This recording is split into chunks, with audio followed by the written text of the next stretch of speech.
Hey everybody, how's everybody doing today? This is Mr.Physics here, your source for normal news, non-political. And today I want to talk to you about a few different topics that I found interesting. One of them is this possible TikTok ban.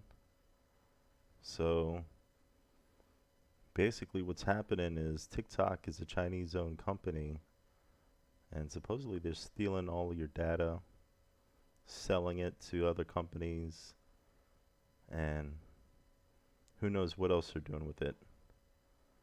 And this could be, problematic because, well, Facebook and Twitter and some of these other companies, which are American, do it. But a lot of times people give them permission, and I guess they're a little bit more trusted as opposed to the Chinese government having your data. Just possibly not a good recipe. And a lot of people are going to be affected. This person here, Morgan Eckroth, has 4 million followers on TikTok. And this is basically her livelihood.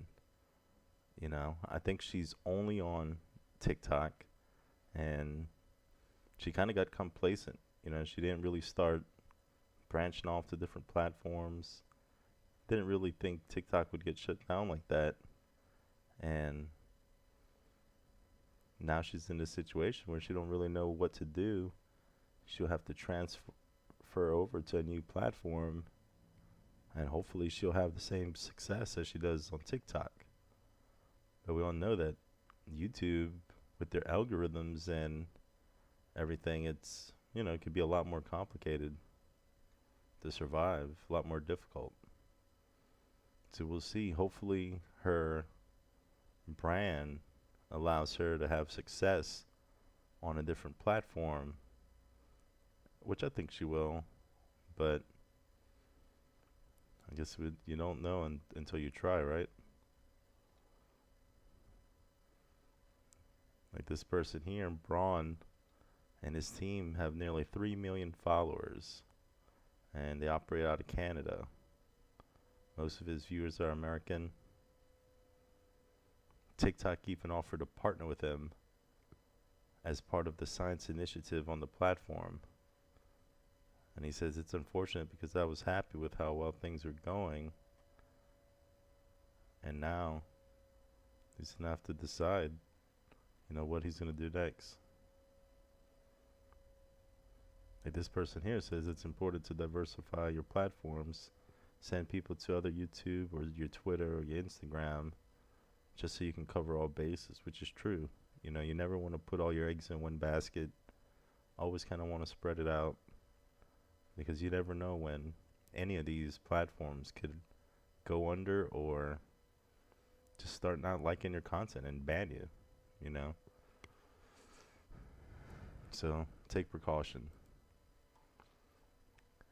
This next story that I pulled up is from CNET, and they're talking about life on Mars using 3D printed eggs made from rocks.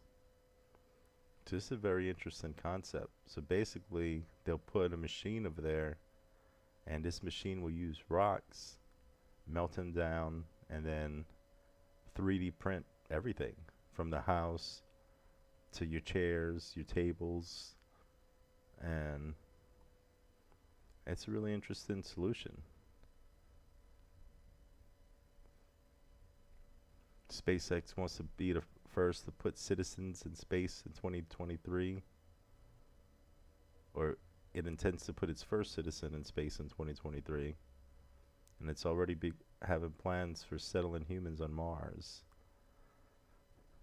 The problem I have with this as a physicist is I just think we're like jumping the gun, because we have a lot of problems here on Earth, and the solution isn't to run away to a new planet. I mean, more than likely, you go to a new planet, you're just going to create the same problems over there.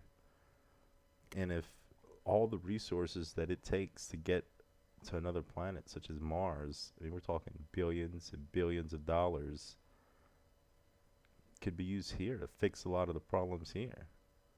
You know, making sure everybody has clean water, expanding food, farms, maybe making them vertical so that way they're not just taking up a lot of space, building housing underwater, So to me, it's just,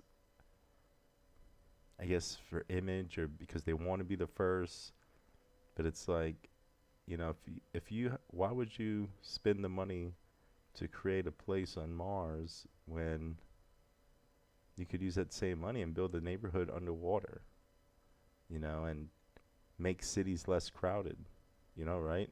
Find better ways of producing energy because, a lot of people have this interest of like living on Mars, but I think Neil deGrasse Tyson even said, if you have the ability to terraform Mars and make it suitable for humans, well then why wouldn't you just terraform Earth? If problems started happening here, you would just make it's a lot easier to just make Earth back to normal than it would be to go all the way to Mars and then change a whole nother planet that's basically dead. Mars is like a dead planet. So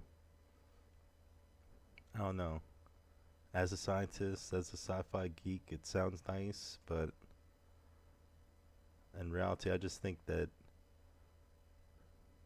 their focus is in the wrong place,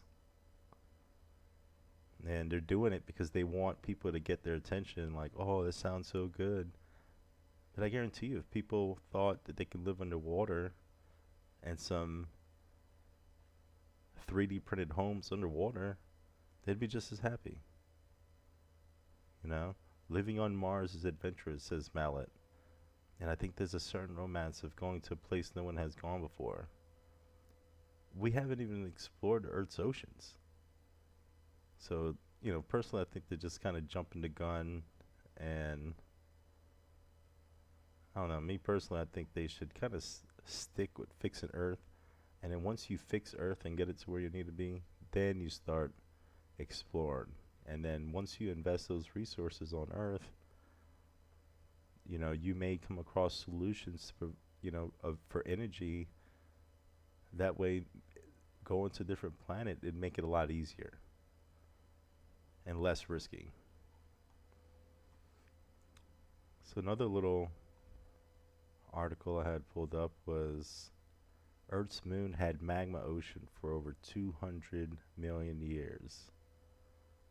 That's a pretty interesting thing, you know. So this was created by two protoplanets crashing into each other, and that's basically how long it took for this planet to cool down. So initially when they smashed into each other, they liquefied, turned into molten lava. And then, I mean, something that big is not going to cool down in minutes. So they're saying that it took longer than they expected and realized. And so it had magma on the surface for, around 200 million years.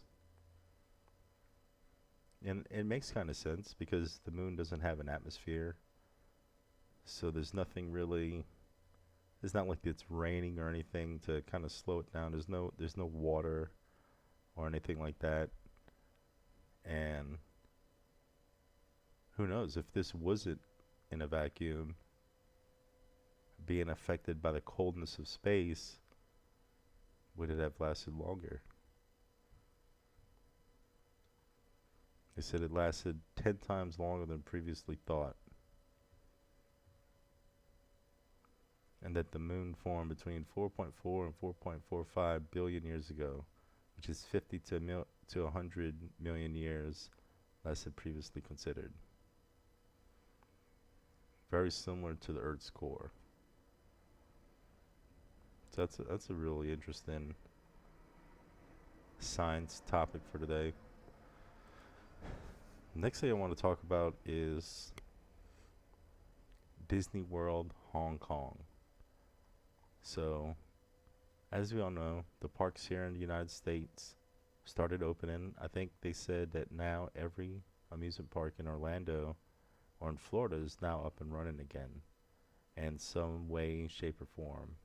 And Hong Kong and China, Shanghai were the first to open. And I haven't really heard too much of complaining or that people felt unsafe there or anything. But according to this article, Hong Kong reported 250 new COVID cases since July 6.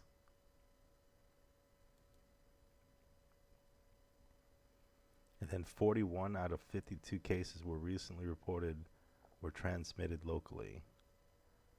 So they had 250 cases and shut down Disneyland, Hong Kong, which, I mean, goes to tell you that they're taking this really seriously.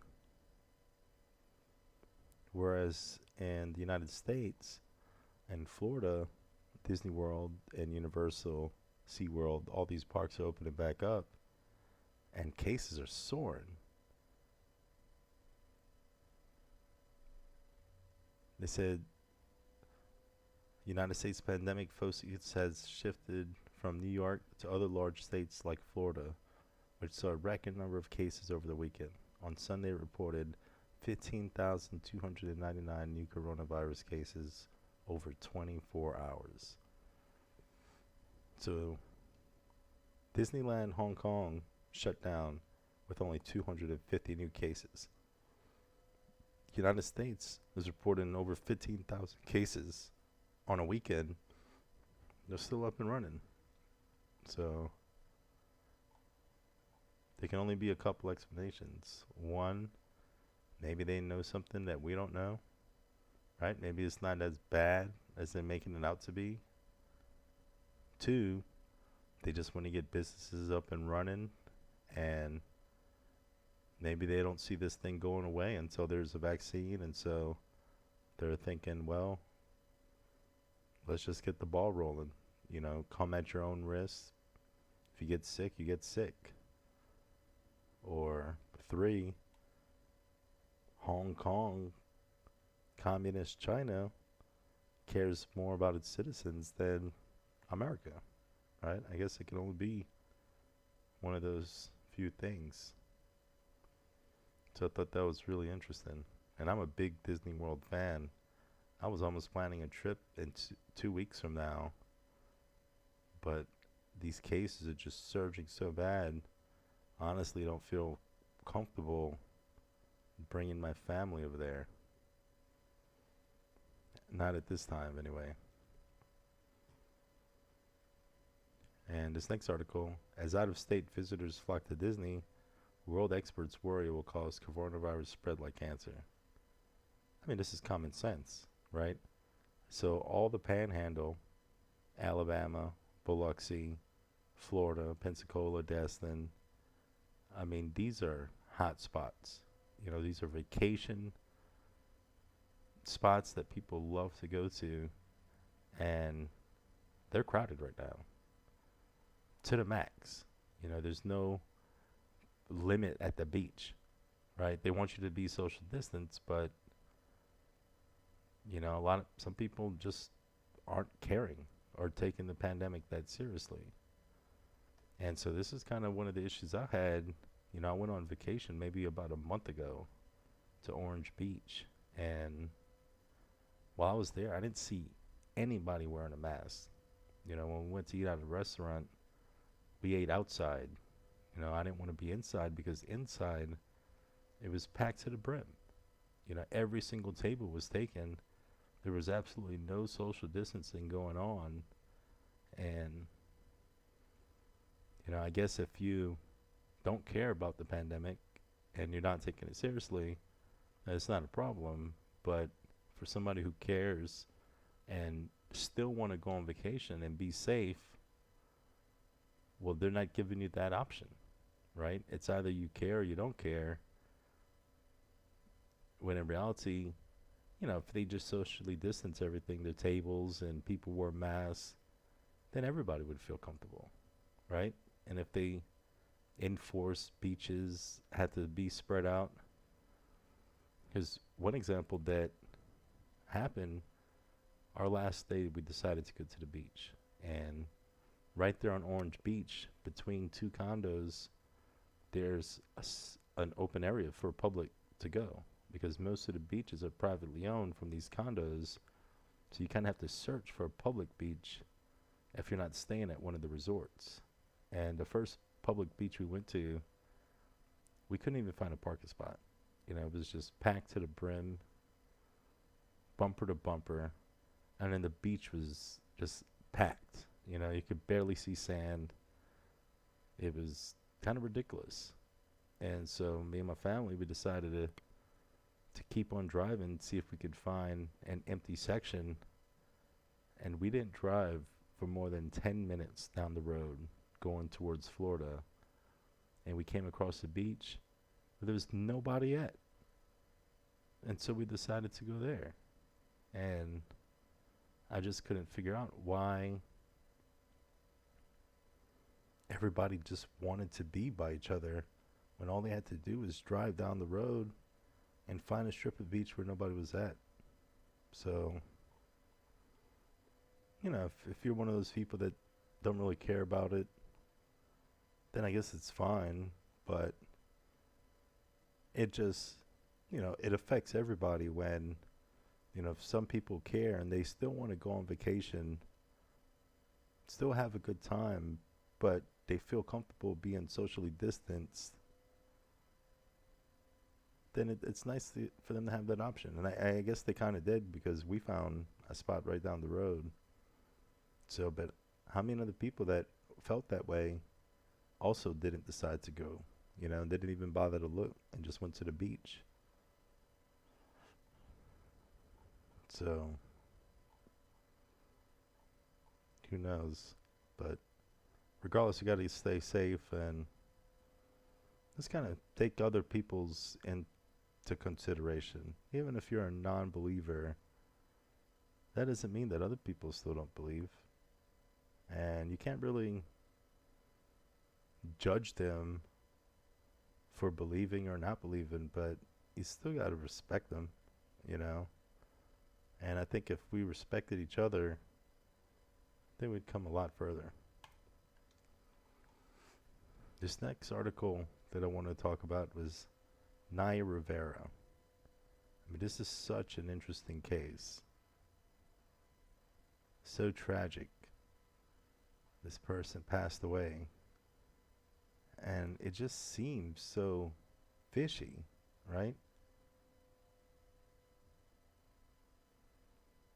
I mean, this lady, on July 8th, Rivera rented a pontoon boat with her son. And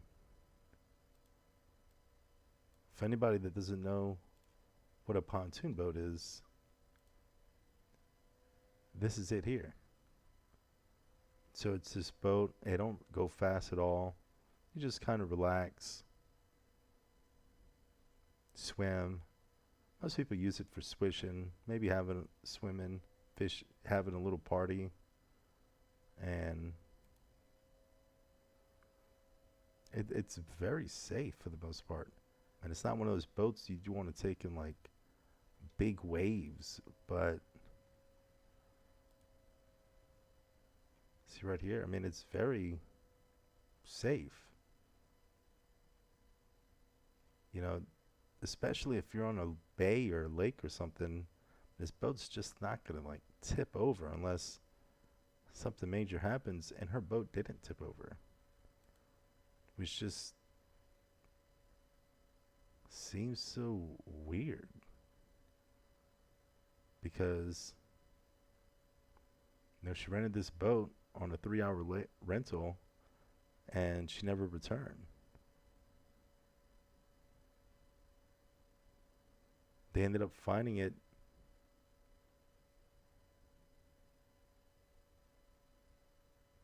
on the north side of the water with her child s- sleeping. So her child was sleeping on the boat, and what happened? She just jumped off the boat and drowned. Like, it's just very, very weird. It. I mean, to me, from the way they're describing it,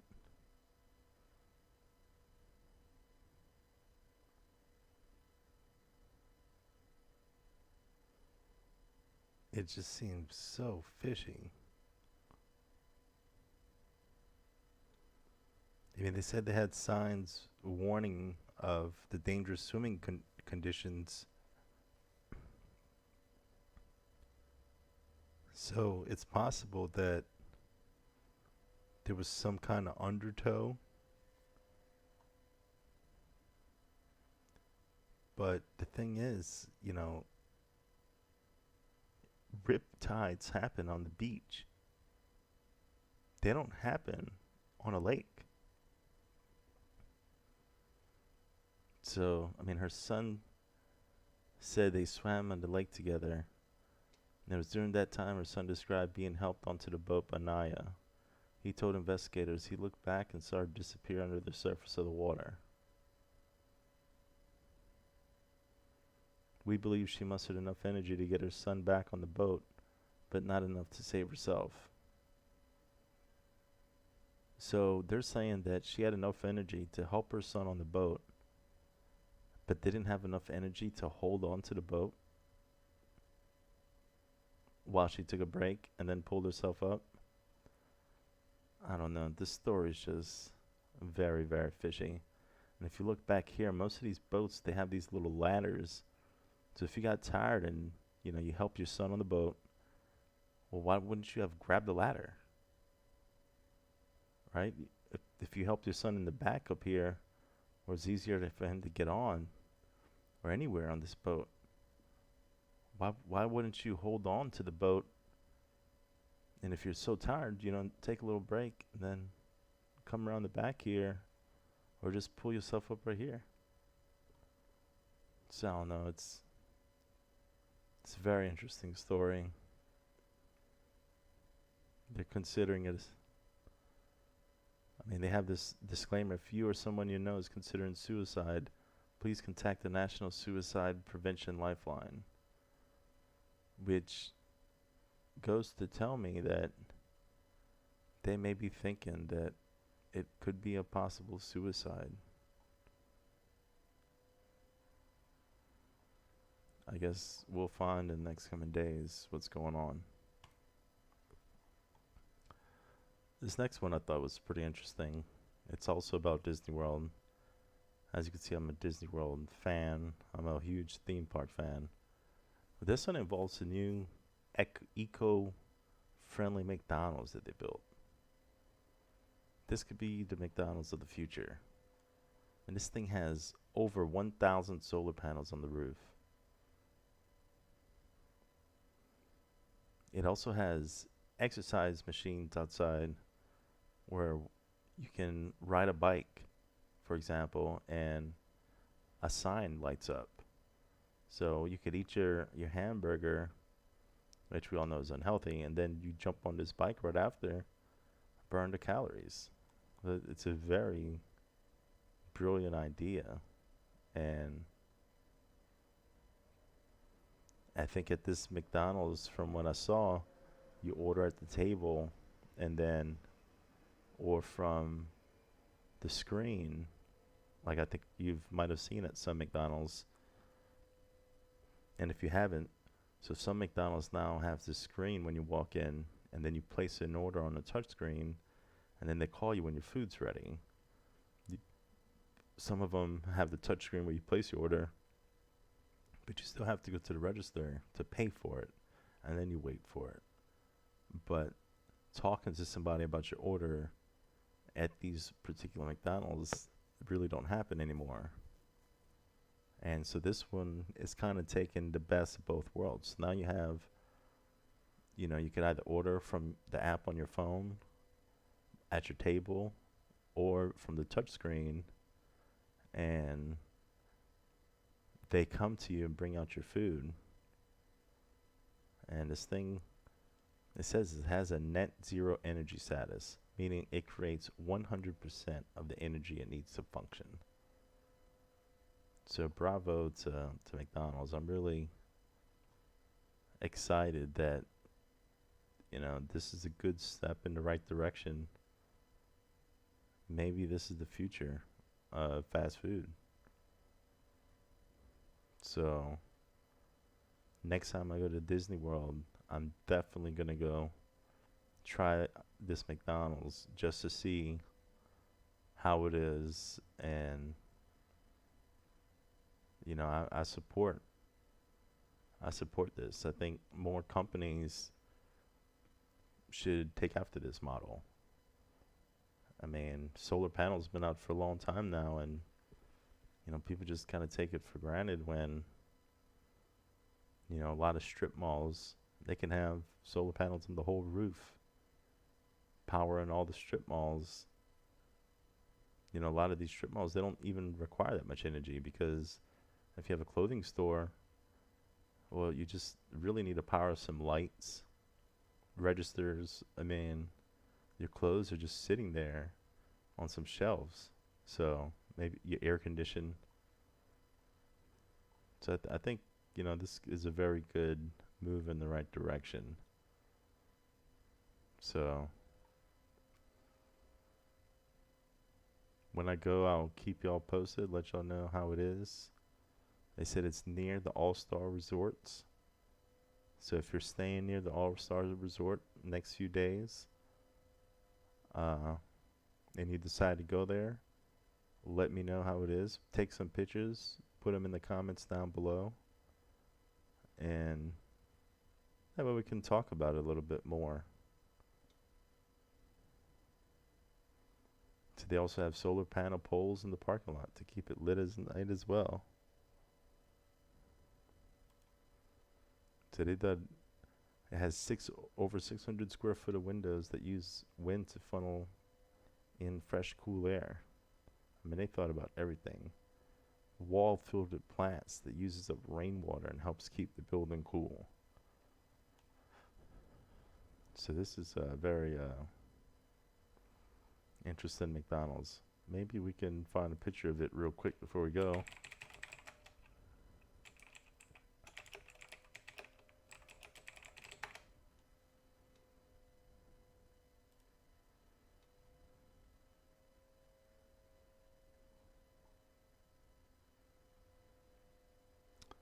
See, these are the bikes that I was telling you about, that you ride on them, and it lights up the golden arch right here.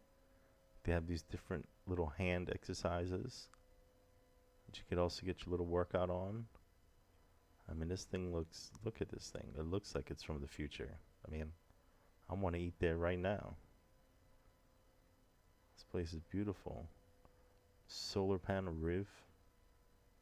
This nice shading. I mean, this is amazing. The wood screen is sustainably harvested and lightly charred for natural protection. It also helps shade the outdoor dining room. Take a seat and enjoy. So this thing is really beautiful. Here's all the plants that you can see on the walls, which kind of keeps it cooled off, protects it from the sun, and natural protection. I mean, that's a very good idea. The problem with having a home like that is the people that live in the house what happens if they can't maintain the plants and they die? So here's a little exercise machine. Your little bikes. I mean, this is actually a very brilliant idea. Having a place that you could eat and that you can get a quick workout on. Burn off some of the fat. This is the inside here. See, these are the touch screens that I was telling you about back here. And you just go up here, place your order, and they either bring it to your table or they call you to pick it up.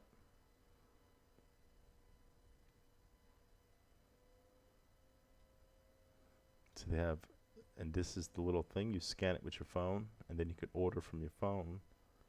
They said they have very nice ambient music playing, make you feel nice and relaxed. I mean, it looks like a theme park one in itself. Here's the little touch screen. These ones have you where you just pay right here. So that's really nice.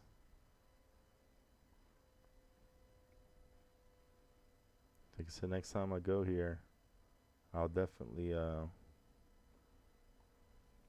check this place out, and maybe I'll make a video.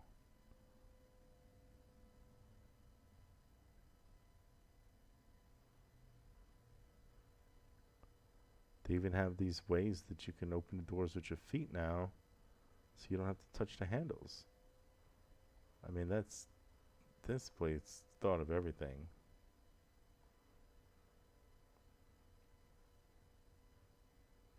Little checkerboards that slide out. So that could be some new technology, opening the doors with your feet instead of your hands. It's almost like, why didn't we think of that, right? I mean, I guess you get so comfortable and it's so natural just to open the door with your hands, but in reality, everybody's touching this door. You know, not everybody wash their hands every single time they are about to open the door. So simple diseases are going to spread. The cold, the flu. I mean, you're just going to catch it. So if you start opening the door with your feet, your shoes, it's going to eliminate a lot of that problem. So bravo to McDonald's. I'm not the biggest fan of McDonald's. I do love their chicken nuggets, but next time I go, I'm definitely going to this one. So that's it for today. I'll be back again tomorrow with a new update. And once again, to remind you, we'll be talking about some news, different topics around the world. We're going to keep this non-political. You know, I'm tired of hearing about politics. You know, you're tired of hearing about politics. So let's talk about fun things that people enjoy and that people really do care about. You know, because once this election's over, people care about normal things. You know, this is just election season, and so the hype's just over exaggerated and it's worse than ever before. So my goal is to bring to you non-political, non-biased, just fun news that's going to involve science, technology, vacations, food, health, and, you know, celebrities. We'll talk about everything fun. All right, thank you for checking it out. Don't forget to subscribe, hit the like button, click on the bell, and we'll be back tomorrow. Thank you.